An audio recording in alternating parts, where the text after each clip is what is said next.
जब आप लगभग 200 रन का पीछा करते हो ना, तो आपको एक प्योर चेज मास्टर क्लास दिखाना है। सालों साल हमने वो chase master class Virat Kohli से देखा था। ये उस तरीके की पारी थी। जरूर संजू सैमसन अलग प्लेयर है, थोड़े ज्यादा रिस्क लेते हैं, थोड़े ज्यादा बड़े शॉट लगाते, उसी वजह से उसको कंट्रोल करना और ज्यादा मुश्किल होता है। तिलक के लिए एक बात मैं जरूर कहना चाहूंगा, हम जितने भी एक्सपर्ट्स हैं या फैंस हैं, हमेशा उनकी जो बैटिंग के अब नंबर्स होंगे ना, क्योंकि बदल जाएंगे, अब ज्यादा लंबी पारी करने को मौका नहीं मिलेगा, क्योंकि अगर आप नंबर 3 पे बैटिंग करते हो आप ज्यादा गेंदें खेलते हो, लेकिन जब आप नीचे बैटिंग करते हो ना, जो आपका रोल डिफरेंट हो गया है, जब आपका रोल बदलता है, तो हमें भी ना उनके जो नंबर्स होंगे वो कॉन्टेक्स्ट में देखने पड़ेंगे। बुमराह वो जब पावर प्ले में 1 ओवर डालते हैं, उसके बाद शिमरन हेटमायर के सामने उनको लाया जाता है और वो बिल्कुल निराश नहीं करते। जरूर थोड़ा सा जो डिसीजन था उसके ऊपर बहुत चर्चा होगी, लेकिन तकलीफ में डाला दोबारा। जस्टिस फॉर संजू सैमसन नहीं, जस्टिस बाय संजू सैमसन, उस तरीके की ये पारी थी वेस्टइंडीज के खिलाफ। भारत के लिए जो संजू सैमसन की पारी आई है ना, वो एक कहानी में तब्दील हो गई है, क्योंकि पीछे मुड़ के जब इस वर्ल्ड कप कैंपेन के बारे में बात की जाएगी, संजू सैमसन की इस पारी को कहानियों में बयां किया जाएगा कि किस तरह से संजू सैमसन ने पूरे प्रेशर को अब्सॉर्ब किया था। डिफेंडिंग चैंपियन भारत को सेमीफाइनल में अगर जगह बनानी थी, विश्व कप में बने रहना था, तो किसी को स्पेशल पारी खेलनी थी। संजू सैमसन ने पारी खेली उस तरीके से। ये प्रेशर को जो अब्सॉर्ब किया है, प्रेशर को जो अपने कब्जे में किया है, ये कहानी है ना, ये जबरदस्त तरीके से बल्लेबाजी की है। एक तरीके की बल्लेबाजी नहीं की संजू सैमसन ने। जरूर स्कोर बड़ा था, और इतना बड़ा स्कोर विश्व कप में भारत ने लगभग 200 के करीब कभी चेज नहीं किया, इस पारी की बदौलत किया है। और देखिए, संजू सैमसन जब खेलने आए ना, प्लेइंग 11 का जब हिस्सा बने, तो उनका रोल क्या था? अच्छी साझेदारी देना। लगभग 6-7 का औसत था जो ओपनिंग साझेदारी से मिल रहा था। अभिषेक शर्मा रेगुलर आउट हो रहे थे, टीम में बदलाव किया, जिम्बाब्वे के सामने आए, एक छोटी 24 रनों की पारी, लेकिन इंपैक्टफुल पारी जिसमें 48 रन की साझेदारी हो गई थी। लेकिन यहां पे जो पारी खेली है, इसमें जिस तरह से अपने आप को उतार चढ़ाव के हिसाब से मैनेज किया, वो काबिले तारीफ था। देखिए, पावर प्ले में जब वो 20, 25, 28 पे खेल रहे थे ना, मैं नजर उनके ऊपर बनाए रख रहा था कि किस तरीके से, किस अंदाज में खेल रहे। जब आप लगभग 200 रन का पीछा करते हो ना, तो आपको एक प्योर चेज मास्टर क्लास दिखाना है। सालों साल हमने वो chase master class Virat Kohli से देखा था। ये उस तरीके की पारी थी। जरूर संजू सैमसन अलग प्लेयर है, थोड़े ज्यादा रिस्क लेते हैं, थोड़े ज्यादा बड़े शॉट लगाते, उसी वजह से उसको कंट्रोल करना और ज्यादा मुश्किल होता है। पावर प्ले में जिस तरह से संजू सैमसन ने बैटिंग की, अभिषेक शर्मा को हमने दोबारा खो दिया, लेकिन बड़े शॉट लगाते गए, स्पिनर को टारगेट करते गए, स्लॉग स्वीप का इस्तेमाल करते गए, सामने भी बहुत अच्छे शॉट लगाए। कई बार तो जब गुरकेश मोती आए थे, वो दूर वाली लेन डाली थी, उसको फ्रंट फुट पे खेल गए। सो अपने कदमों का इस्तेमाल भी बहुत किया। तो फास्ट बॉलर के लिए पीछे जा रहे थे, स्पिनर को वेट करके खेल रहे थे, या तो पैर आगे निकाल रहे थे, या तो फिर रॉस्टन चेज जब यॉर्कर डाला तो पैर वहीं पे थे, बैलेंस के साथ बैटिंग की और उसको गाइड करके चौका बनाया था। लेकिन इस पारी में 97 रन की नाबाद पारी, जिसमें आपको चौके मिल रहे, छक्के मिल रहे हैं, लेकिन सबसे बड़ी बात यह थी अपने टेम्पो को बदलना, जो संजू सैमसन इससे पहले कम किया करते। लेकिन इस पारी ने ना एक नजरिया बदल दिया होगा संजू सैमसन का। जिस तरह से 12 ओवर के बाद से लेके 19 ओवर तक संजू सैमसन ने एक भी शॉट हवा में नहीं मारा, एक भी शॉट। और ये वो बल्लेबाज था जो पूरी तरह से सेट हो गया था। ये वो बल्लेबाज था जब चाहता था कोलकाता के इस मैदान पे ना बड़ा शॉट लगा सकता था, लेकिन एक भी शॉट ऊपर नहीं मारा। जानता था कि अगर हाई रिस्क क्रिकेट खेलूंगा, मैं आउट हुआ तो बाद में तकलीफ हो सकती है। उस लिहाज से पूरी तरह से अपने ऊपर जिम्मेदारी ले ली। जब फास्ट बॉलर आए, सामने अलोंग द ग्राउंड चौका मारा, तो उसका पेस इस्तेमाल करके स्पिनर के लिए पूरी तरह से बैकफुट का भी इस्तेमाल करा था, लेकिन बैलेंस पे बने रह रहा था, सिंगल डबल खेल रहा था। तिलक वर्मा जब आए, रॉस्टन चेज की जब गेंदबाजी आई, राइटी बैट्समैन है ना, सेट बैट्समैन है ना, लेकिन एक भी शॉट हवा में नहीं मारा, सिंगल लिया, सामने चला गया। वो एक फेस था 2 ओवर का, वो 12 ओवर के बाद, जिसमें रन्स नहीं आए थे। लेकिन फिर तिलक की वो पारी, उसके बारे में भी बात की जाएगी। लेकिन संजू सैमसन ने लगातार कोशिश की साझेदारी निभाने की। पहले साझेदारी निभाई सूर्य कुमार यादव के साथ, बड़ी क्रूशियल साझेदारी, क्योंकि उसमें भी रोल ज्यादा संजू सैमसन का था। फिर तिलक वर्मा आए, तिलक वर्मा को भेजा गया, उनके साथ साझेदारी निभाई, उनको चौके मिल रहे थे, बड़े शॉट आ रहे थे, यहां तक कि तिलक ने छक्का भी लगाया ऑफ स्पिनर के सामने। ड्रिंक्स से पहले आखिरी गेंद पे वो बहुत इंपॉर्टेंट शॉट था, वहां पे भी अपने आप को संभाल के खेल रहे थे। और फिर उसके बाद हार्दिक के साथ भी वो साझेदारी, और फिर 20 रनों की जो साझेदारी आई, उसमें भी शिवम दुबे के साथ मेक श्योर किया कि जब ऊपर शॉट खेलना है तो 20वीं ओवर में ही वो ऊपर शॉट खेले। उस तरीके की ये पारी थी।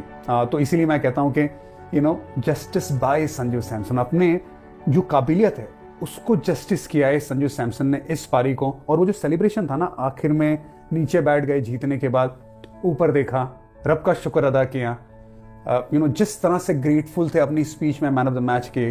वो बात कर रहे थे खेलने की, वर्ल्ड कप खेलने की बात कर रहे थे। सो ही वॉज वेरी ग्रेटफुल, कोई कॉकीनेस नहीं, कोई बड़ी बातें नहीं, सिंपल ग्रेटफुलनेस। ये देख के बड़ा मजा आया। जरूर हमने उसकी पारी की बात की, 20 ओवर कीपिंग करना, उसके बाद 20 ओवर तक बैटिंग करना, ये फिटनेस का भी प्रमाण था। So very well done Sanju Samson. जिस तरह से सी ऑफ किया ये पारी, उसी तरह से लग रही है ना कि हमेशा जो बड़े बड़े खिलाड़ी करते थे ऊपर बैटिंग करके, खास करके विराट कोहली, तो उस तरीके की पारी। लेकिन इसमें तो उतार चढ़ाव भी थे। So well done Sanju. जाते जाते संजू सैमसन की जो बात करनी थी उसमें एक ये भी है ना कि भाई जो खिलाड़ी ओपन करता है, फिर बीच में आता है, फिर अपनी जगह गंवाता है, फिर वर्ल्ड कप में शुरू में एक मैच खेल के फिर अपनी जगह गंवाता है, बहुत सारी प्लेयर्स को ना इनसिक्योरिटीज आ जाती है। ये बहुत नेचुरल है, सबके साथ होता है, उनके साथ भी हुआ होगा। लेकिन जिस तरह से ये पारी खेली है ना भाई, वो सालों साल सभी भारतीय फैंस के जहन में और मेमोरी में बस जाएगा। क्योंकि ये सिर्फ उनकी टेक्निक की बात नहीं थी, ये सिर्फ उनके पास जो बड़े शॉट्स है उसकी बात नहीं थी, अपने आप को कंट्रोल करना। हालांकि ऑफ स्पिनर भी आए सामने, सारी चीजें जरूर हैं, लेकिन इनकी जो जहनियत है, जो जितनी मजबूती है उसमें, वो दिखाती है ये पारी। तिलक वर्मा की जो 27 रन की पारी भी बड़ी क्रूशियल थी, क्योंकि जब वो आए तुरंत ही अगली ओवर में रॉस्टन चेज आ गए थे गेंदबाजी करने। वो थोड़ा ऐसा लगा कि अपना टाइम ले रहे, लेकिन समार जोसेफ की जो ओवर थी, पहली ओवर में 3 रन आए थे, उसके बाद 17 ओवर ले लिए, उसने पूरा मोमेंटम दोबारा प्राप्त कर लिया था। तो पेस पसंद है तिलक को। लेकिन तिलक के लिए एक बात मैं जरूर कहना चाहूंगा, हम जितने भी एक्सपर्ट्स हैं या फैंस हैं, हमेशा उनकी जो बैटिंग के अब नंबर्स होंगे ना, क्योंकि बदल जाएंगे, अब ज्यादा लंबी पारी करने को मौका नहीं मिलेगा। क्योंकि अगर आप नंबर 3 पे बैटिंग करते हो आप ज्यादा गेंदें खेलते हो, लेकिन जब आप नीचे बैटिंग करते हो ना, जो आपका रोल डिफरेंट हो गया है, जब आपका रोल बदलता है, तो हमें भी ना उनके जो नंबर्स होंगे वो कॉन्टेक्स्ट में देखने पड़ेंगे। क्योंकि हो सकता है कि इनका औसत नीचे आ जाए, अनलेस वो नाबाद आते, वो अलग बात है। लेकिन अगर बीच में ऐसा खेलेंगे, हाई रिस्क क्रिकेट खेलने जाएंगे, जरूरत पड़ने में बड़े शॉट लगाने जाएंगे, जिस तरह से 27 के बाद मिड ऑफ पे आउट हुए, वो गैप्स को चौका ढूंढने की कोशिश कर रहे थे, तो क्या होगा, नंबर्स नीचे जाएंगे। तो यहाँ पे टीम मैनेजमेंट की जिम्मेदारी रहेगी कि पब्लिक में आके ये बात करे। मेरे साथ हुआ है, मैं जब नई गेंद से गेंदबाजी करता था ना, मुझे याद है पहले 2.5 साल में मैंने 200 विकेट निकाली थी। पूरे दुनिया में ऑस्ट्रेलिया, साउथ अफ्रीका, इंग्लैंड, किसी ने भी 200 विकेट नहीं निकाली थी इंटरनेशनल क्रिकेट में। लेकिन उसके बाद क्या हुआ, 2007 से ना मेरा रोल बदल गया। मुझे फर्स्ट चेंज गेंदबाजी करवाई। मुझे फर्स्ट चेंज जब गेंदबाजी करवाई तो क्या हुआ, जो नंबर्स होते हैं ना, विकेट टेकिंग नंबर्स, वो बदल जाते, क्योंकि मेरा रोल बदल गया था। मेरा रोल डिफेंसिव हो गया था। वहां पे किसी टीम मैनेजमेंट से आके किसी को ये बोलने की जरूरत थी पब्लिक में कि भाई आप इसका नंबर है ना कॉन्टेक्स्ट में देखो, क्योंकि नंबर्स तो वैसे नहीं है ना जो पहले होते थे, क्योंकि रोल भी वैसा नहीं है। सिमिलरली तिलक के लिए मेरी जिम्मेदारी बताना, क्योंकि मैं चीज से गुजर चुका हूं। सो मैं भी उम्मीद है कि यही करूंगा कि अगर तिलक वर्मा के आने वाले वक्त में जब नंबर्स बदलेंगे, औसत शायद अगर कम होगा, अगर यही रोल है, नीचे ही बैटिंग करना है 5-6 नंबर पे, तो फिर उसका औसत भी कम होगा और हमें उस कॉन्टेस्ट के लिहाज से देखना पड़ेगा कि क्या ये इंपैक्ट डाल पा रहा है। और ये जो पारी थी संजू सैमसन के साथ, right and left hand combination भी आ गया, और साथ ही में अगर 2 राइटी आ जाते ना, उस टाइम हार्दिक आ जाते, तो शायद गेम चलाना वेस्ट इंडीज के कप्तान शेयब को आसान हो जाता। तो वो भी नहीं होने दिया, और साथ ही में अच्छी स्ट्राइक रेट के साथ वो 27 रन की पारी भी अच्छी आई। खैर शिवम दुबे ने भी बाद में जब बैटिंग करी तो वो जो चौके भी आए, तो उससे भी चीजें बड़ी आसान हो गई थी। Overall great win. लेकिन अगर हम बुमराह की बात ना करें गेंदबाजी में तो कैसे चलेगा। एक और बार बुमराह को जिस तरह से, और टैक्टिकली भी सूर्य कुमार यादव बहुत अच्छे थे, भारतीय टीम बहुत अच्छी थी जिस तरह से गेम्स को चलाया है। क्योंकि बुमराह को चलाना ना आसान काम नहीं है। आइडियली आप चाहते हो कि पहली ओवर मिल जाए, दूसरी ओवर मिल जाए बुमराह को, लेकिन आपके लिए यहाँ पे मैचअप्स बड़े सारे थे, क्योंकि पावरफुल खिलाड़ी है ना। शिमरन हेटमायर इस मैच से पहले 17 छक्के लगा चुके थे, नंबर 3 पे आ रहे थे, और उनके सामने वो मैचअप होना जरूरी, क्योंकि इससे पहले बुमराह ने आउट किया है 5 बार, तो आप उनके लिए इंतजार कर रहे थे, उस हिसाब से गेंदबाजी भी चला रहे थे। लेकिन हार्दिक को जिस तरह से ना वो पहले खत्म करने की कोशिश की, हालांकि रन गए उनकी गेंदबाजी में, लेकिन उनको जो चलाया 15 ओवर से पहले तक उनकी सारी ओवर खत्म कर देनी, ये बड़ा जरूरी है भारतीय टीम के लिए, जिसके बारे में बात की थी। तो वो हुआ और बहुत अच्छे से चलाया। और उसके साथ साथ अक्षर पटेल को लेफ्ट हैंड बल्लेबाज आने से पहले उनकी जो पावर प्ले में जो 2 ओवर डलवाई, वो भी टैक्टिकली बहुत बढ़िया था। क्योंकि इवेंचुअली अगर देखें अक्षर पटेल, उनकी जो इकोनॉमी है वो बुमराह से भी 1 रन कम है, मतलब बेहतर इकोनॉमी, सबसे बेहतर इकोनॉमी थी। अगर सामने वाली टीम 200 बना रही है और उसमें आप इस तरह से 4 ओवर में 35 रन देते हो, हालांकि विकेट नहीं मिली आपने, लेकिन बहुत अच्छा काम किया है।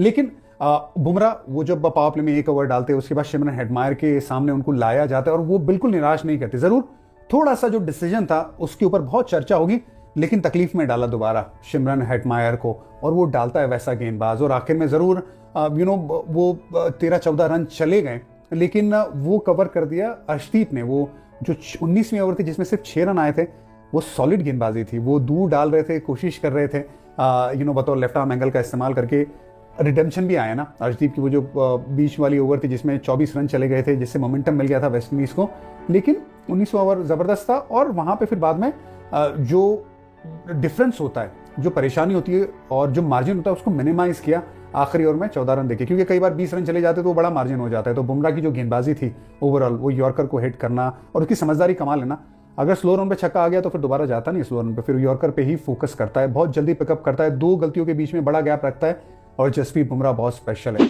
एक और बार दिखाया जसप्रीत बुमराह ने, लेकिन टेक्टिकली भी ना ओवरऑल हम बड़े अच्छे थे इस पूरे मुकाबले में, चाहे वो बैटिंग में तिलक को यूज़ करना राइटी लेफ्टी के लिए, साथ ही में गेंदबाजी में अक्सर का यूज़, हार्दिक को आखिरी वक्त के लिए ना रखना, उसका यूज़, शायद अर्शदीप को जब डलाया तब क्या वरुण को डला सकते थे, ये हो सकता है, लेकिन उसके अलावा टेक्टिकली एंड बैटिंग वाइज बड़ा ज़बरदस्त। अब थोड़ी चिंता की जो बात है ना, इंग्लैंड का सामना करना पड़ेगा सेमीफाइनल में, वानखेड़े की पिच रहेगी, बाउंस है, इससे पहले जिस तरह से ग्रिप हो रही थी उस पिच पे वो रहा, तो मुझे ज़्यादा कोई चिंता की बात नहीं लग रही है। लेकिन अगर बॉल ग्रिप नहीं करती है, बाउंस रहता है, जैसे हम वानखेड़े की पिच देखते हैं इंग्लैंड के सामने वैसा रहा, तो फिर कड़ा मुकाबला हो सकता है। जोफ्रा आर्चर का वो स्ट्रगल रहा, उनके सामने शुरू के स्पेल, वो सारी बातें करेंगे, लेकिन जो चिंता का विषय अभिषेक शर्मा का फॉर्म, दोबारा मतलब वो 50 रन मारने के बाद ऐसा लगा रन बनाएंगे, लेकिन ऐसा लगा जब शॉट मारने गए ना, पिछला नी जो था उनका बेंड था, बहुत ज़्यादा बॉडी वेट पीछे था, जबकि वो फ्रंट फुट पे ही ज़्यादा वेट होना चाहिए, वो बेहतर है, तो उस पर थोड़ा उनको तवज्जो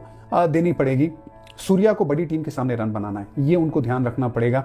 वरुण चक्रवर्ती मुझे लगा कि इस पिच पे वापसी कर लेंगे, लेकिन उनको जब थोड़ा प्रेशर में डाला जा रहा है ना, तो वो दोबारा ऐसा लग रहा है कि वो लेंथ जिस पे कंट्रोल होता है वो लेंथ नहीं है, और बल्लेबाज अच्छा खेल रहे हैं, उनको वो वर्कआउट कर रहे हैं, तो अब रास्ता ढूंढना पड़ेगा वरुण चक्रवर्ती को। ये 2-3 चिंता के विषय जरूर हैं, लेकिन उम्मीद यही करेंगे कोई ना कोई संजू सैमसन बने जरूर सेमीफाइनल मुकाबले में, कि भाई शुरू से लेकर आखिर तक सी ऑफ करे, और ताकि हम कह सकें दोबारा उस खिलाड़ी के लिए जस्टिस बाय, जस्टिस फॉर नहीं। Well done Sanju Samson, well done team India.